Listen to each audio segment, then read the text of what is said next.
إن الحمد لله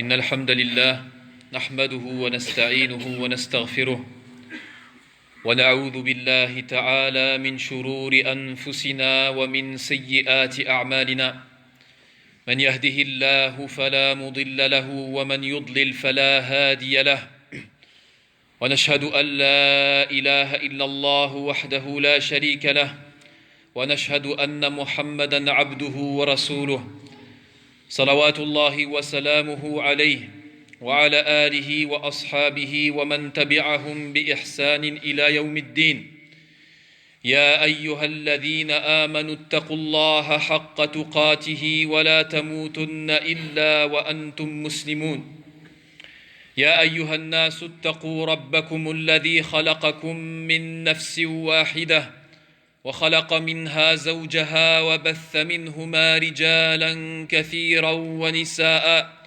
واتقوا الله الذي تساءلون به والأرحام إن الله كان عليكم رقيبا أوصيكم ونفسي بتقوى الله تبارك وتعالى في السر والعلن. Je vous conseille ainsi que ma propre personne la crainte d'Allah subhanahu wa ta'ala en toutes circonstances. أما بعد فنحاول أن نختم اليوم إن شاء الله عز وجل موضوع الصلاة والمحافظة على أوقاتها. Nous allons essayer de terminer aujourd'hui, Inch'Allah, le sujet de la prière et de respecter ses heures. وقد تكلمنا عنه بتفصيل وقد بقي فيه بعض المسائل المهمة. Nous avons parlé en détail, il reste quelques questions importantes. أولها وقد تعرضنا لها باختصار وقلنا أن العمل ليس بعذر في ترك الصلاة وتأخيرها عن وقتها. Nous avons dit et répété que le travail et le commerce ne sont pas une excuse religieuse, c'est-à-dire auprès d'Allah Azza wa Jal, pour délaisser une prière et la faire sortir de son temps. وقد بينا فيما مضى أوقات الصلوات المحدودة شرعا. Et nous avons cité précédemment les limites des temps de chaque prière. وهنا لا بد أن نرفع إشكالا وشبهة قد يلقيها بعض الناس. Nous sommes dans le devoir de relever une ambiguïté et quelques doutes que peuvent citer certaines personnes. وهو أنه قد ورد في الحديث الصحيح الذي رواه الإمام مسلم من حديث عبد الله بن عباس رضي الله تعالى عنهما أنه قال جمع رسول الله صلى الله عليه وسلم في المدينة 78. Dans un hadith authentique d'après Abdullah ibn Abbas radiyallahu anhuma, que le prophète sallallahu alayhi wa sallam, le hadith est rapporté par l'imam Muslim, que le prophète sallallahu alayhi wa sallam a rassemblé, alors qu'il était à Médine, il a rassemblé 8 rak'at et 7 rak'at. 8 unités de prière et 7 unités de prière. Al-ma'na, ma'na al-hadith, annahu jama'a al-dhuhra wal-'asr, ay 8 rak'at, wa jama'a al-maghrib wal-'isha, ay 7. C'est-à-dire qu'il a rassemblé les prières de dhuhr et l'asr, de 8 unités de prière, et les prières de maghrib et de l'isha de 7. Wa fi al-hadith, dhakara anna dhalik min ghayri khawfin wala safar. Ce n'était pas dans le cas de la peur ni dans le cas du voyage. فلما سئل عبد الله بن عباس رضي الله عنهما عن هذا الحديث فقال أراد صلى الله عليه وسلم ألا يحرج أمته. Lorsque Abdullah ibn Abbas a été questionné concernant ce rassemblement que le prophète a fait alors qu'il était à Médine, donc il n'était pas en voyage, ce n'était pas en cas de maladie, ce n'était pas en cas de peur, il a dit il a fait cela afin de ne pas mettre sa communauté dans la gêne. من هنا قد يستدل البعض على أنه يجوز جمع الصلوات أعني صلاة الظهر والعصر وصلاة المغرب والعشاء وإن لم يكن 'udhran shar'iyyan. Donc de là, certaines personnes peuvent prendre ce hadith comme preuve pour dire qu'on a le droit de rassembler des prières, la prière de Dhuhr et de l'Asr, la prière de l'Maghrib avec la prière de l'Isha, même s'il n'y a pas d'excuse religieuse. Parce que je répète, وأكرر الأعذار الشرعية المعروفة التي نصت عليها النصوص وبينتها النصوص بكيفية يعني واضحة هي في جواز الجمع. Concernant l'autorisation de rassembler les prières, les textes ont montré des excuses et des cas et des circonstances qui sont clairs. وهي السفر, le voyage, والمرض, la maladie dans certains cas, le voyage dans certains cas, والمطر, la pluie, ça c'est aussi pour la prière de l'Maghrib et l'Aïcha, spécifiquement pour la prière de l'Maghrib et l'Aïcha, والنسك, النسك, c'est-à-dire lors du pèlerinage, le jour de Arafat et le jour de Muzdalifa pour les différentes prières. فما هذا الحديث وكيف نؤوله أو كيف نفهمه. Comment on peut le comprendre? Est-ce qu'on peut l'appliquer? Puisqu'il est authentique et rapporté par l'imam Muslim, comment comprendre ce hadith? وكيف نجمع بينه وبين الأحاديث والنصوص الكثيرة التي لا تحصى على أن الصلاة تصلى لوقتها وأن الظهر تصلى لوقتها المحدود شرعا والعصر كذلك والمغرب والعشاء. Comment rassembler entre ce hadith et cette preuve et entre la multitude de hadiths et de versets qui parlent d'accomplir la prière de Dhuhr à son heure, l'Asr à son heure, ainsi que le Maghrib et l'Aïcha. فنقول أولا هذا أولا كمقدمة ليعلم أن ليس كل حديث موجود في صحيح البخاري أو في صحيح مسلم وليس كل حديث صحيح يعمل به عند العلماء. Ça c'est une règle auprès des savants dans la jurisprudence. Ce n'est pas tout hadith authentique, même s'il est rapporté par le Bukhari ou par Muslim, qui doit être ou qui peut être appliqué religieusement parlant. ولذلك فإن كثيرا من الأحاديث الموجودة في الصحيحين وغيرهما منسوخة باتفاق العلماء ولا يعمل بها. C'est pour ça qu'il y a beaucoup de hadiths rapportés par Shaykhan, par le Bukhari ou Muslim ou d'autres qui sont authentiques, mais qui ne sont pas appliqués par consensus des savants parce que ce sont des hadiths qui sont abrogés. Leur jugement a été abrogé, c'est-à-dire annulé, par d'autres preuves qui sont venues par la suite. وهذا كثير في القرآن والآيات أيضا, même les versets qui sont dans le Coran, certains versets sont abrogés, c'est-à-dire que leur jugement a été annulé par un autre verset. Même chose pour les hadiths.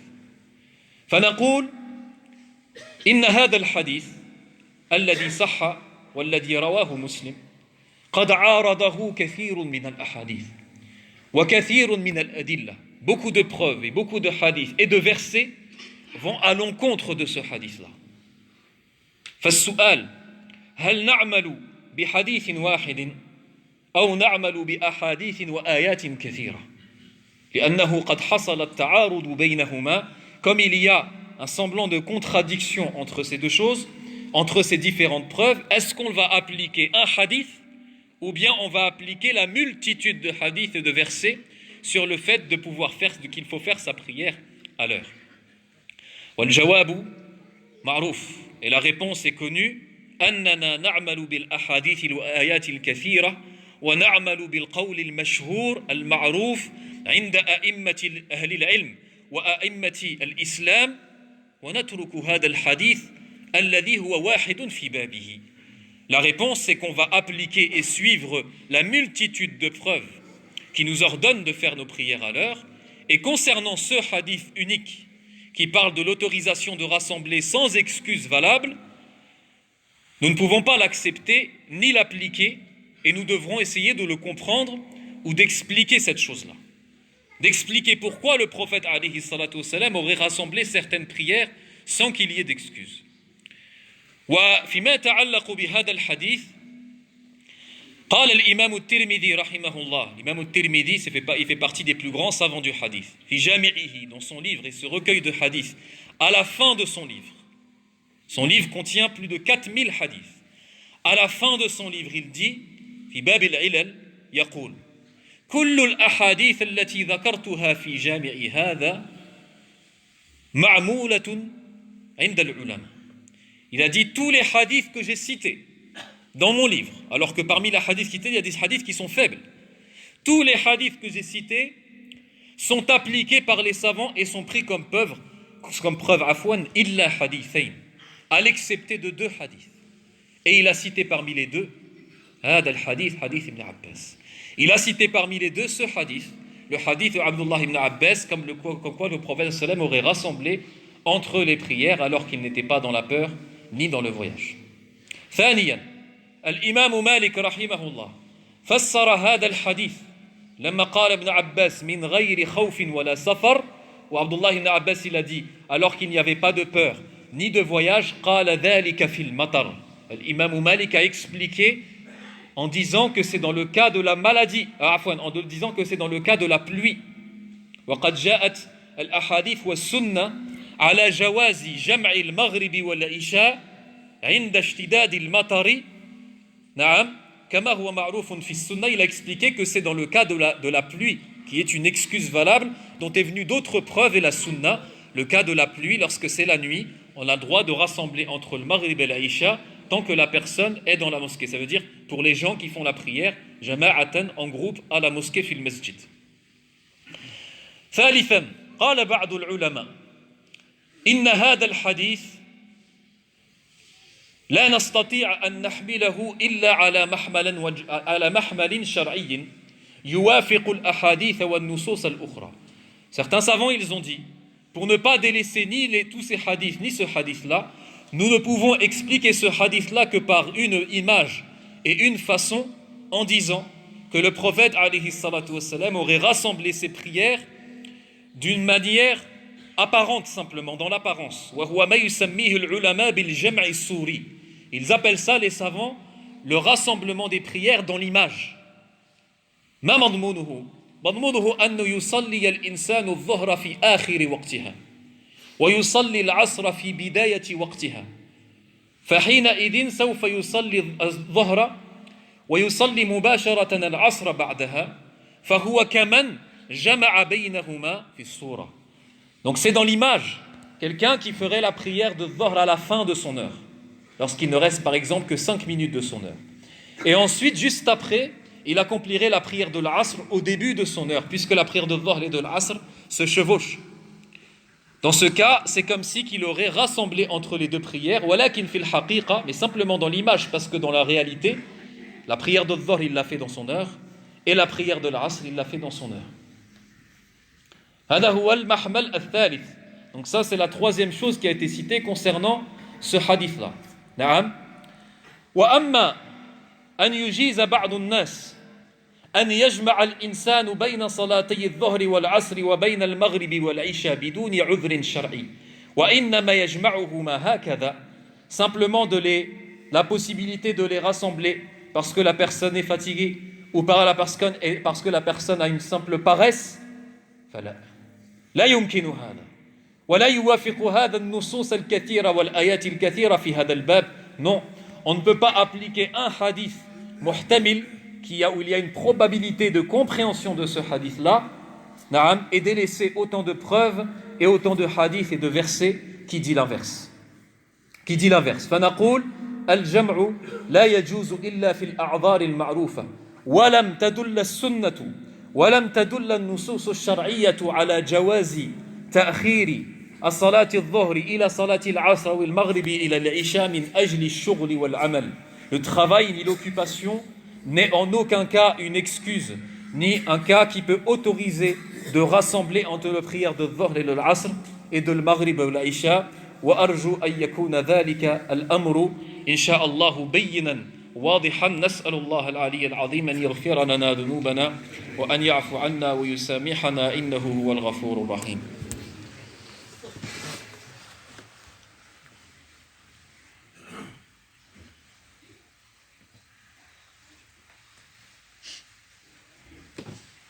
الحمد لله والصلاة والسلام على رسول الله وعلى آله وأصحابه ومن والاه واتبع هداه وسلم تسليما كثيرا. أما بعد قد نقول كما ذكر ذلك بعض العلماء أخذا بهذا الحديث في حالات مخصوصة نادرة dans des cas ou des circonstances rares et graves حينئذ قد يترخص المسلم بهذا الحديث في هذه الأحوال. Le musulman pourrait prendre ce hadith comme excuse dans le but de rassembler ses prières de Dhuhr al-Asr par exemple dans des circonstances rares et où il y a un danger. وأضرب لذلك مثالا, je donne un exemple par cela. الطبيب الجراحي, le chirurgien par exemple. S'il devait faire un acte d'opération chirurgicale qui demanderait plusieurs heures, et il ne peut pas être remplacé, et il ne peut pas relever ses mains pendant son travail de chirurgie, et s'il arrête son travail, ce serait dangereux pour la personne qu'il est en train d'opérer. Dans ce cas-là, certains savants, en prenant la parole de certains savants qui ont choisi cette parole-là, ont autorisé dans ce cas-là à ce médecin peut-être de rassembler entre la prière de Dhuhr et l'Asr. Donc regardez l'image que certains savants ont donnée pour dire que peut-être dans ce cas-là, à la limite, ce serait autorisé. Et là, dans ce cas-là, ce serait un cas rare et une circonstance atténuante. Wallahu ta'ala a'lam. أما المسألة الثانية التي أردت أن أتكلم عنها, la deuxième question et sujet important sur lequel je voulais parler. وهو أننا تكلمنا عن الصلاة في قبل وقتها أنها لا تجزئ ولا تصح. Nous avons dit que de faire la prière avant l'heure n'est pas accepté ni valide auprès d'Allah Azza wa Jalla.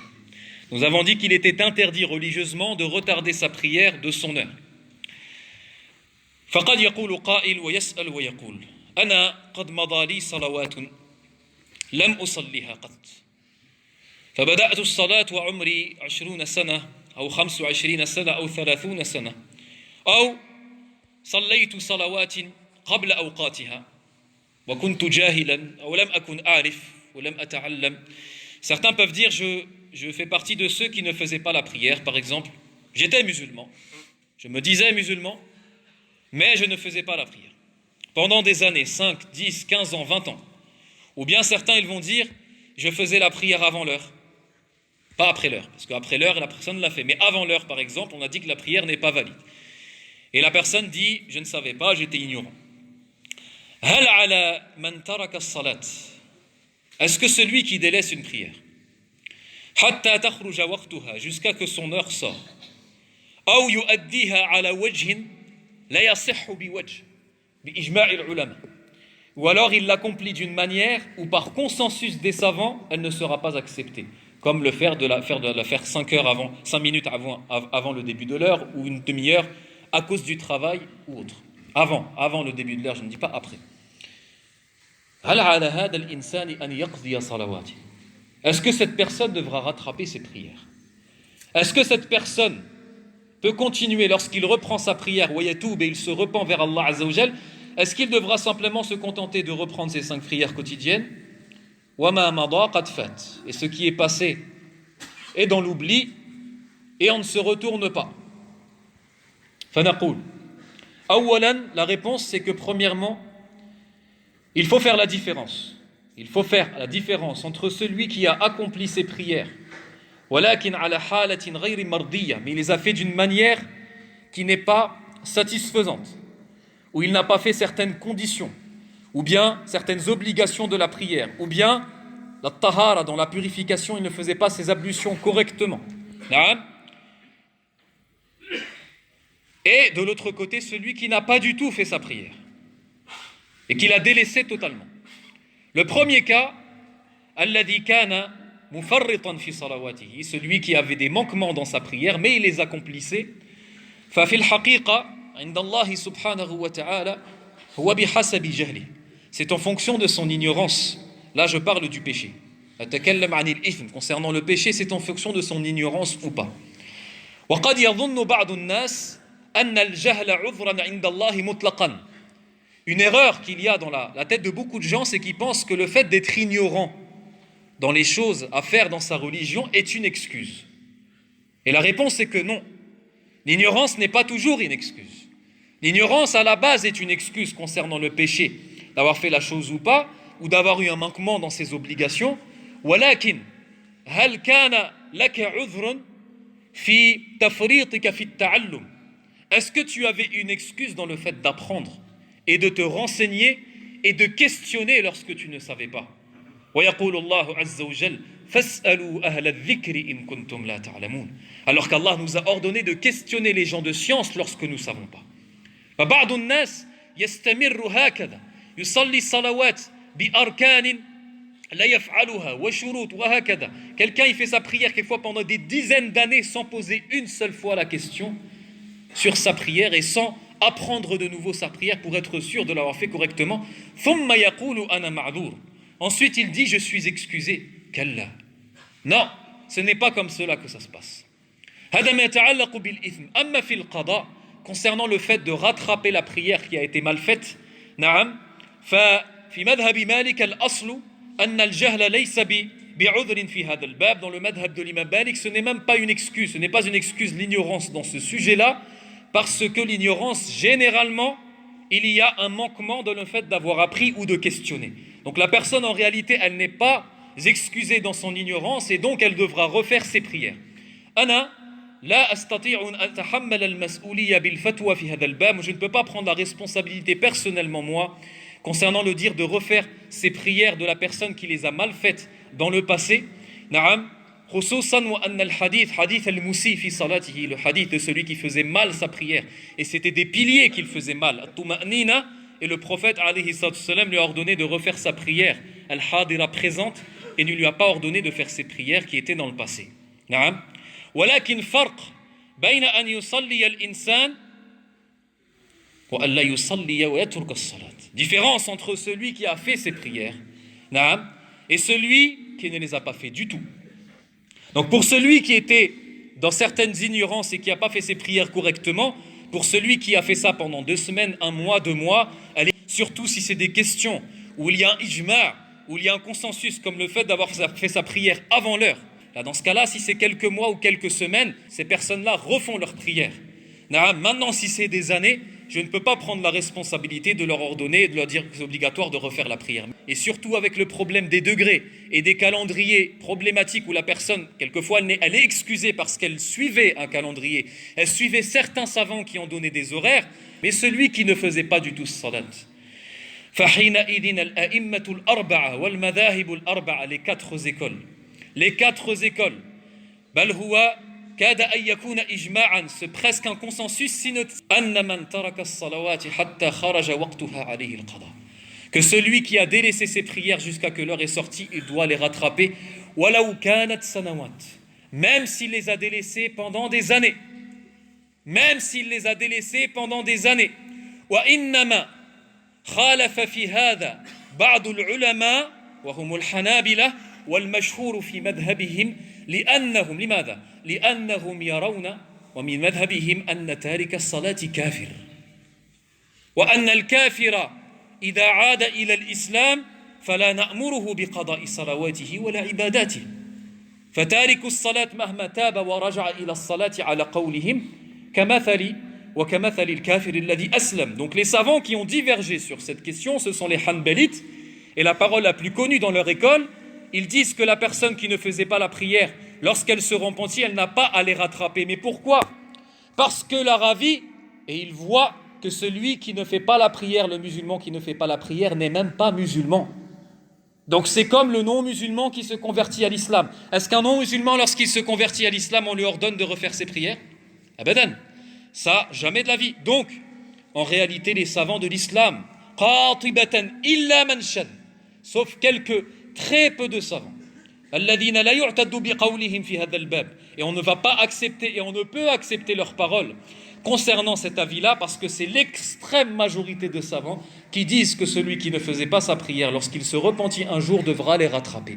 Naam, ça peut être beaucoup d'années, naam, ça peut être beaucoup de prières à rattraper, mais la personne yaqdiha va les rattraper ala qadri l'istita'a, comme il peut, selon sa capacité. Kama yaqulu al-ulama, dès qu'il a du temps libre, yaqdi, naam, et dans l'ordre, c'est-à-dire que de la première année et de ses premières prières qu'il avait à rattraper au moment où il était pubère, jusqu'au moment où il a commencé sa prière.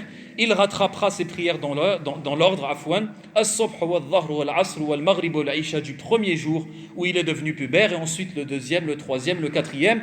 Et il peut rattraper comme cela au moment où il veut de la journée. Na'am. فَيَقْضِي بِذَلِكَ صَلَوَاتِهِ فَدَيْنُ اللَّهِ أَحَقُّ بِالْقَضَاءِ. Comme le prophète alayhi salatu wassalam a dit dans le hadith, la dette d'Allah subhanahu wa ta'ala est plus en droit d'être remplie et d'être rendue. Toi, tu as une dette envers quelqu'un, il va ne cesser de te demander cette dette-là. Et tu ne seras pas bien dans ta tête lorsque tu vas dormir le soir à te dire j'ai cette dette, je dois 2000 euros à Foulen, je dois 3000 euros à Foulen. Mais tu as des centaines et des centaines de prières que tu dois à ton Créateur, à Allah subhanahu wa ta'ala, et tu dors tranquille le soir. Et tu dors tranquille le soir. Et le prophète sallallahu alayhi wa sallam a dit, la dette d'Allah est plus en droit d'être remplie. وكيف أنت حينما ستلقى ربك يوم القيامة وسيسألك عن هذه الصلوات ولو وأنت تقول إن بعض العلماء يقول كذا وكذا. Je ne dis pas que certains savants contemporains ont dit que s'il y a beaucoup de prières à rattraper, beaucoup d'années, la personne n'a plus à les rattraper. Je ne dis pas que cette parole n'existe pas. Malheureusement, les paroles, il y en a plein. Les divergences, il y en a plein. Il suffit de rentrer sur Internet, vous avez plein de paroles et d'avis. Mais quoi suivre? Quoi suivre? Il faut suivre dans la majorité des cas la parole de la majorité des savants. Alladhina hum a'immatul islam. Sinon on s'égare, ya ibadallah. Sinon on s'égare. Même si tu veux prendre la parole de ces certaines personnes qui ont dit que tu as le droit de ne pas rattraper tes prières. Khurujan min kulli khilaf. En sortant de toute divergence qui existe. Alors que j'ai dit que cette divergence, elle est vraiment très très très très faible. Est-ce que tu veux rencontrer ton Seigneur Yawm al-Qiyamah avec des prières et des centaines et des milliers de prières que tu n'as pas accomplies? La adhunnu kadhalika ar-rajul. Je ne pense pas que tu veux être cette personne. نسأل الله العلي العظيم أن يغفر لنا ذنوبنا وأن يعفو عنا ويسامحنا وأن يجعلنا من الذين يستمعون القول فيتبعون أحسنه أولئك الذين هداهم الله وأولئك هم أولو الألباب. اللهم أعز الإسلام والمسلمين وأذل الشرك والمشركين. اللهم احفظ المسلمين والمسلمات في هذا البلد خاصة وفي سائر بلاد المسلمين يا أرحم الراحمين. اللهم احفظ بلادنا، اللهم احفظ المسلمين والمسلمات، اللهم احفظ أولادنا وبناتنا ونساءنا وأخواتنا في هذا البلد خاصة يا ذا الجلال والإكرام. اللهم أعنا على أنفسنا في هذا البلد أن نقيم ديننا وأن نقيم شعائر ديننا وأن نقيم صلواتنا في أوقاتها يا إله الأولين والآخرين. اللهم رد هذه الأمة إلى رشدها يا ذا الجلال والإكرام يا أرحم الراحمين. عباد الله إن الله يأمر بالعدل والإحسان وإيتاء ذي القربى وينهى عن الفحشاء والمنكر والبغي يعظكم لعلكم تذكرون. فاذكروا الله الكريم يذكركم واشكروه على نعمه يزدكم ولذكر الله أكبر والله يعلم ما تصنعون. وقوموا إلى الصلاة.